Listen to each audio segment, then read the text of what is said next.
Pink city में आपका स्वागत है। मैं हूं आपके साथ में नुपुर जारोली जैन। चलिए सुर्खियों के बाद रुक करते हैं खबरों का। राजस्थान में सत्ता बदली और फिर अशोक गहलोत सरकार ने कर्ज माफी का वादा निभाया, लेकिन चंद महीने बाद ही लोकसभा चुनाव है। ऐसे में अन्नदाता की समस्या सुनने और उनका समर्थन और भी मजबूत करने के लिए कांग्रेस अध्यक्ष राहुल गांधी किसान रैली करेंगे। तो इस रैली के जरिए राहुल देश को कांग्रेस के किसान मॉडल से रूबरू कराएंगे।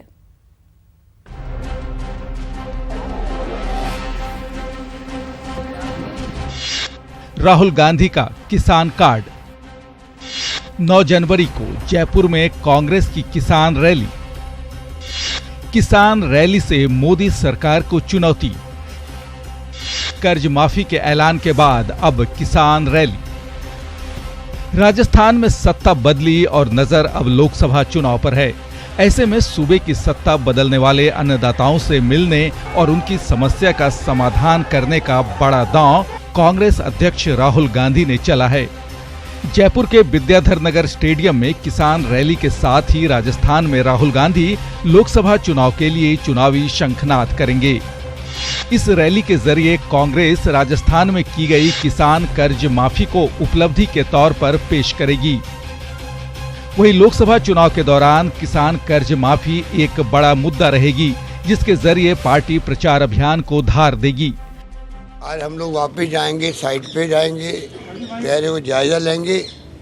लोगों में भारी उत्साह है, राजस्थान भर में किसानों में भारी उत्साह है।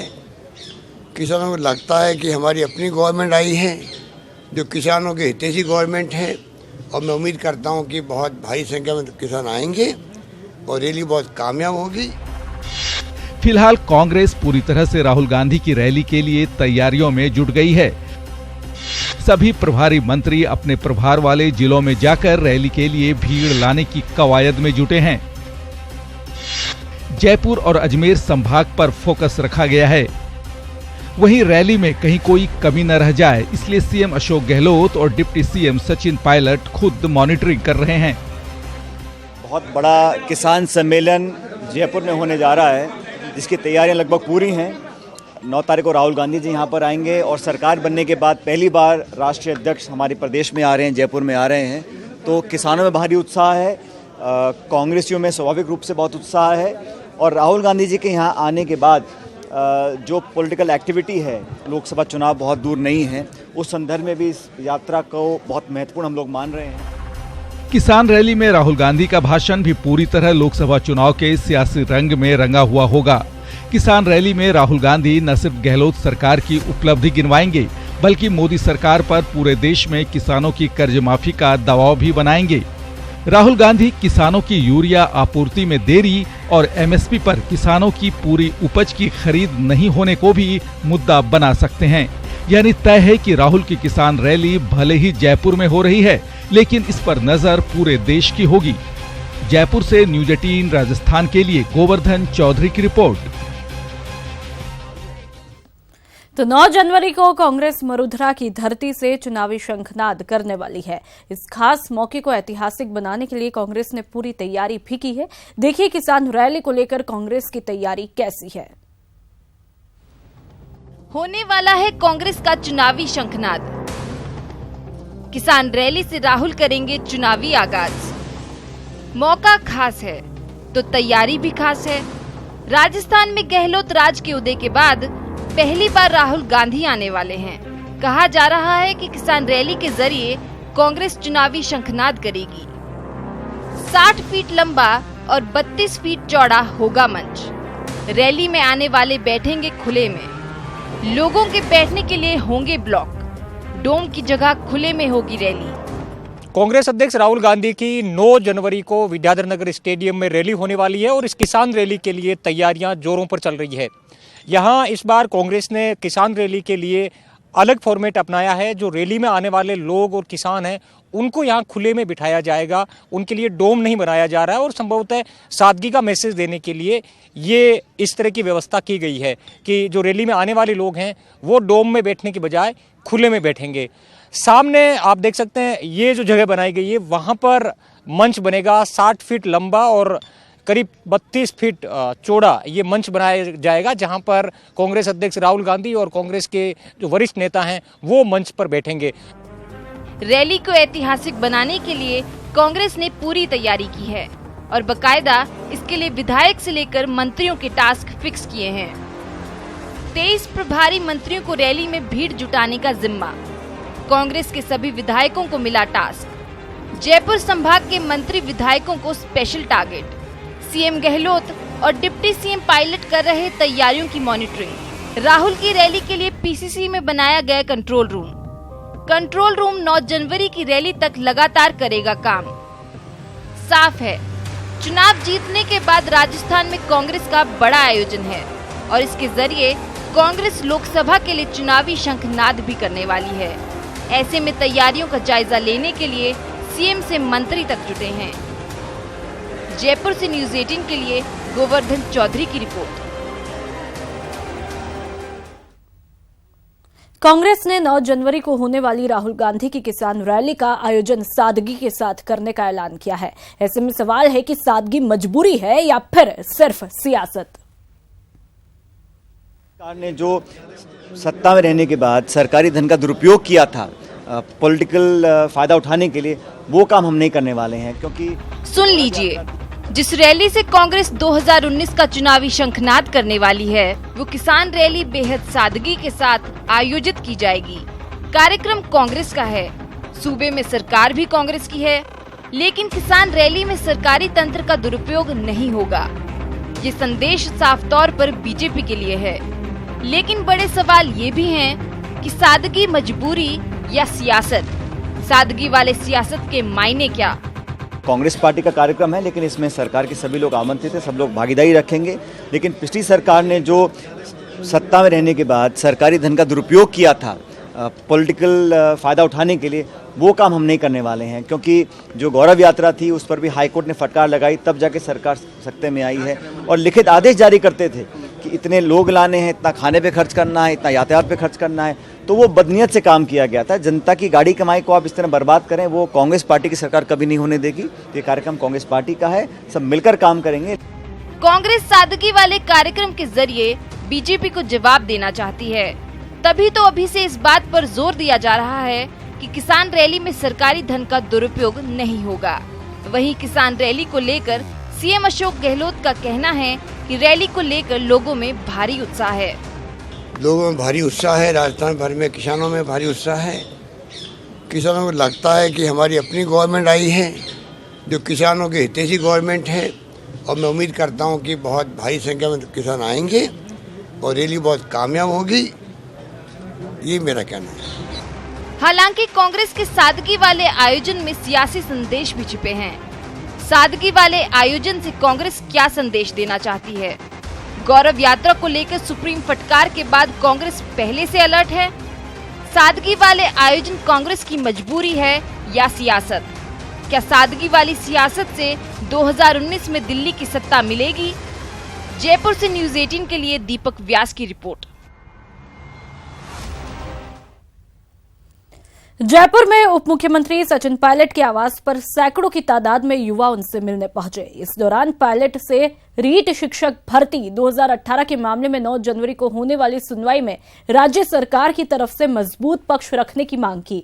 पायलट ने युवाओं को आश्वस्त किया कि उनके बेहतर भविष्य के लिए सरकार हर उचित कदम उठाएगी।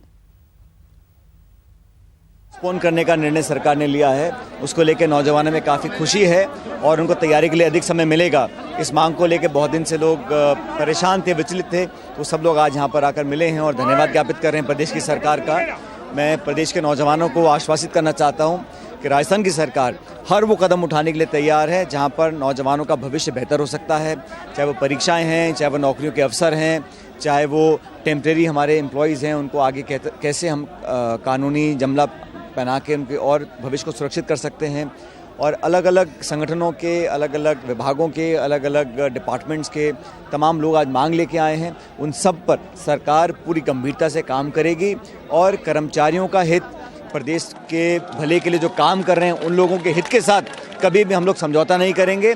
और प्रदेश सरकार का पूरा कमिटमेंट है कि सब लोगों की मांगों को हम पूरा करने की कोशिश करेंगे। जब सरकार का बदलाव हुआ है तो लोगों के जीवन को भी बदलाव करने का हमारी जिम्मेदारी है, उसको हम पूरी तरह निभाएंगे। संविदा कर्मचारियों की भी मांग, आपने भी पिछले दिनों बैठक की थी पंचायत विभाग की। कृषि मंत्री लालचंद कटारिया ने विभाग की पहली समीक्षा बैठक ली। बैठक में विभागीय योजनाओं में प्रगति नहीं होने पर कटारिया ने नाराजगी जाहिर की। साथ ही सभी बिंदुओं पर कार्य योजना बनाने के लिए अधिकारियों को निर्देश भी दिए। उन्होंने प्रदेश में यूरिया उपलब्धता की जानकारी ली और भविष्य में यूरिया के पर्याप्त बंदोबस्त करने के निर्देश दिए। तो वहीं विभाग में रिक्त पदों पर भर्ती प्रक्रिया जल्द पूरी करवाने के निर्देश भी दिए गए। पूरा प्रेजेंटेशन देखा जाएगा। पूरा जो विभाग है कृषि विभाग, उसमें जितनी भी संस्थाएं काम कर रही है उनका लेखा जोखा और उनकी वर्किंग के बारे में पूरी जानकारी प्राप्त की जाएगी और उसके बाद में दिशा निर्देश दिए जाएंगे। जो खराबा हुआ है, टमाटर की खेती है, बैंगन की खेती है और जो सब्जियों में काफ़ी नुकसान हुआ है मटर वगैरह में, उसको भी हम दिखवा रहे हैं। उसकी भी रिपोर्ट आएगी तो आपको बताएं। 4 सत्रों में विभिन्न, आज जैसे जो मॉर्निंग सेशन है उसमें एग्रीकल्चर डिपार्टमेंट और जो RACP हमारा प्रोजेक्ट है उसकी समीक्षा की जाएगी। आफ्टरनून में warehousing corporation, seed certification जो है हमारे, उनके कॉर्पोरेशन की कार्यों की समीक्षा की जाएगी। कल प्रातः सत्र में मार्केटिंग बोर्ड और कृषि विपणन जो हमारा डायरेक्टरेट है उसकी समीक्षा की जाएगी और आफ्टरनून में और जो बचे विभागों उनकी समीक्षा की जाएगी। जयपुर में बीजेपी विधायक अविनाश गहलोत ने जैतारण की सीमेंट फैक्ट्रियों में स्थानीय युवाओं को रोजगार देने की मांग की है। गहलोत ने कहा कि बड़ी संख्या में सीमेंट कारखाना होने के बावजूद स्थानीय लोगों के साथ रोजगार की अनदेखी की जा रही है, जिससे लोगों में रोष है कि जैतारण क्षेत्र के अंदर बड़े बड़े सीमेंट के प्लांट्स लगे हुए हैं। उन सीमेंट प्लांट्स के अंदर हमारे जो स्थानीय व्यक्ति हैं उनको रोजगार की कहीं न कहीं कमी है। तो मेरा जो चुनाव का प्रमुख मुद्दा था कि मैं सीमेंट फैक्ट्री में मेरे क्षेत्र के स्थानीय व्यक्तियों के रोजगार के लिए पुरजोर पैरवी करूंगा, उनकी मांग है उसका पूरा करने की कोशिश करूंगा। और जिन प्लांट्स के अंदर सीमेंट प्लांट में वेस्ट बोर्ड नहीं है, वो वेस्ट बोर्ड लागू करने के लिए मैं पूर्ण रूप से प्रयास करूंगा।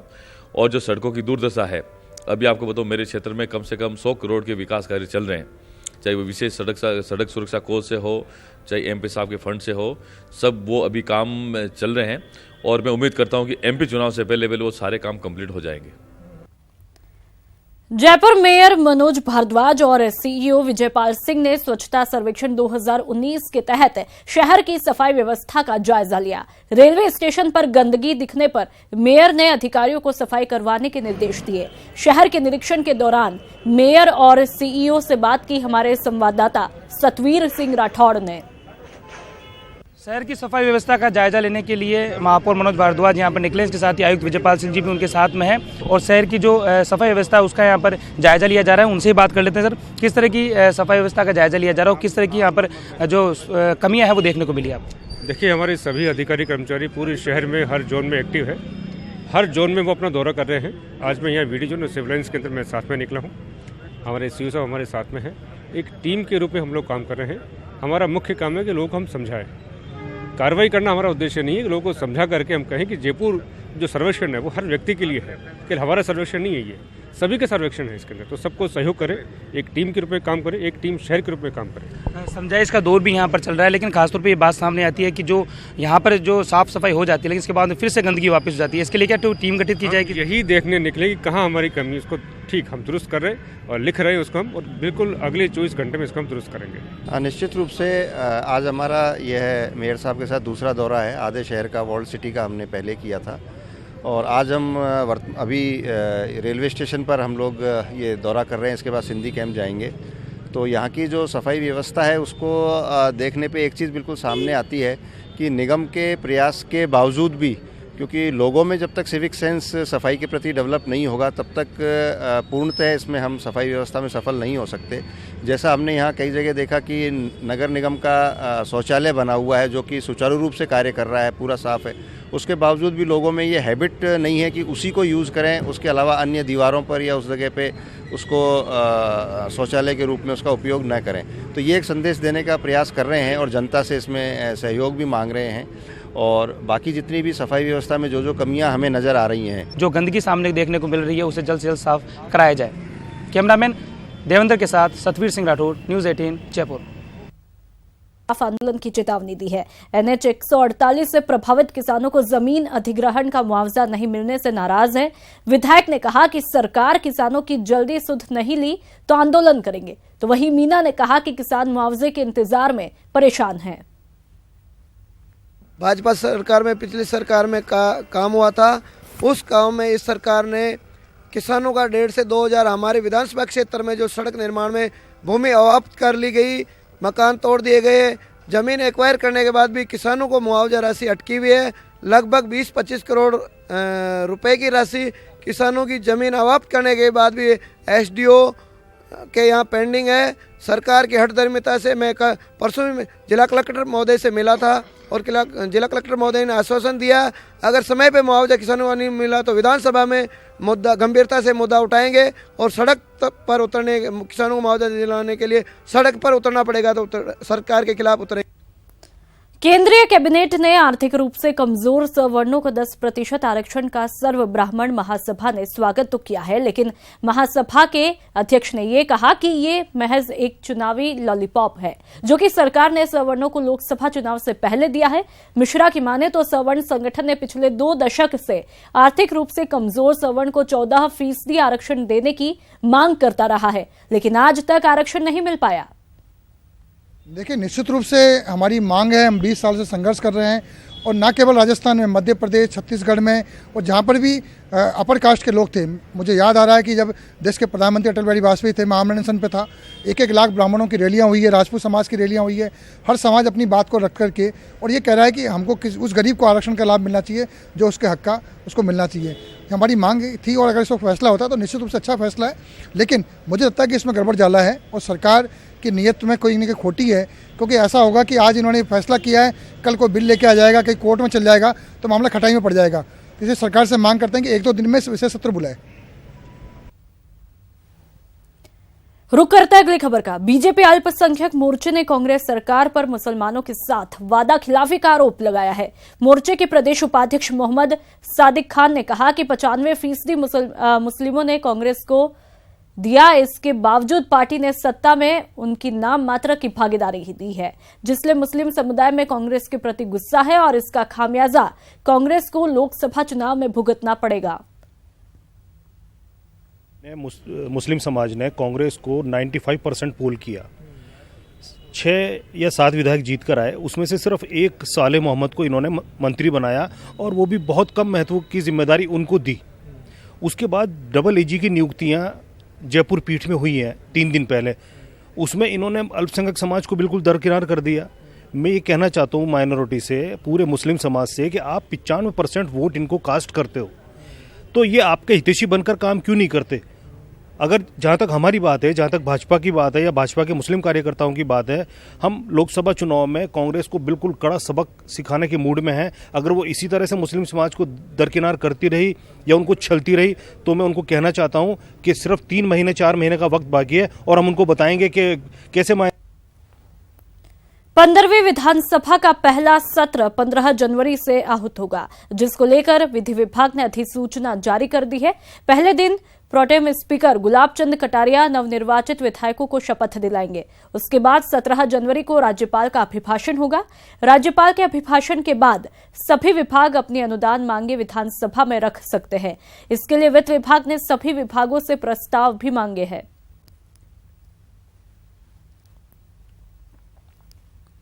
7 फरवरी को दिल्ली में बेरोजगारों और स्टूडेंट्स की तरफ से सरकार के खिलाफ यंग इंडिया अधिकार मार्च निकाला जाएगा।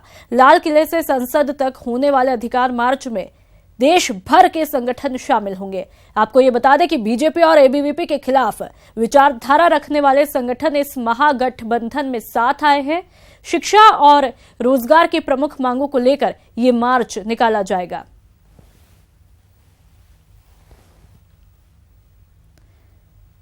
रुक करता अगली खबर का।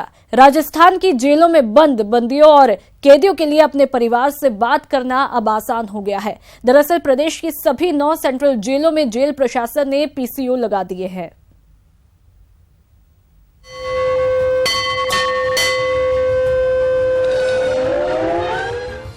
राजस्थान की 9 सेंट्रल जेलों में लगे PCO. DG jail NRK Reddy ने शुरू की कवायद। सफल होने पर सभी 125 जेलों में लगेंगे पीसीओ। बंदी कैदी तय समय तक कर सकेंगे परिवार से बात। जेलों से आए दिन मोबाइल मिलने और उगाही के लिए फोन करने की खबरें आती है, लेकिन इस पर न पुलिस कुछ कर पाती है और न ही जेल प्रशासन। दरअसल जेलों में ऐसे लोग भी बंद हैं जिन्हें अपने परिवार से बात करनी जरूरी होती है। ऐसे में मजबूरी में ही सही ये लोग गलत लोगों के साथ मिलके पैसा देकर मोबाइल जेलों में फिकवाते हैं। इसे देखते हुए डीजी जेल एनआरके रेड्डी ने राजस्थान की सभी 9 सेंट्रल जेलों में पीसीओ लगवाए हैं। के पास अनाधिकृत तौर पे बहुत बार शिकायत मिलती है कि उनके पास मोबाइल्स मिल रहे हैं जो नॉर्मली लीगली परमिसेबल नहीं है। शिकायतें बहुत आती है, बहुत सारे केसेस भी दर्ज हुए हैं। तो इसको हैंडल टैकल करने के लिए 2 तरह के समाधान ढूंढ रहे। एक तो वी आर एंकरेजिंग हमारा खुद के स्टाफ को, भाई आप जहाँ पे भी हो और सख्ती से तलाशी ले ले, और जिसके पास मिल जाता है पकड़ लेते हैं, उनको रिवॉर्ड करने की एक सोच है, ना बल्कि कोई पनिशमेंट करे। दूसरा, बात करना अनिवार्य है लोगों को, अपने लोगों से, अपने रिश्तेदारों से और उनसे फ्रेंड्स से। तो हम सेंट्रल जेलों पे भी 9 सेंट्रल जेल से 9 सेंट्रल जेलों पे पीसीओ लगा रखे हैं। डीजी एनआरके रेड्डी के अनुसार बंदियों और कैदियों को एक तय समय दिया जाएगा जिसमें वो अपने परिवार के साथ बात कर सकेंगे। जेल प्रशासन के पास कॉल रिकॉर्डिंग रहेगी। संदिग्ध पाए जाने पर अगली बार बंदी को पीसीओ का इस्तेमाल नहीं करने दिया जाएगा। माना जा रहा है कि इस व्यवस्था से जेलों में जा रहे मोबाइलों पर अंकुश लगेंगे। न्यूज़ 18 राजस्थान के लिए जयपुर से राकेश गुसाई की रिपोर्ट। और पिंक सिटी में फिलहाल इतना ही। नमस्कार।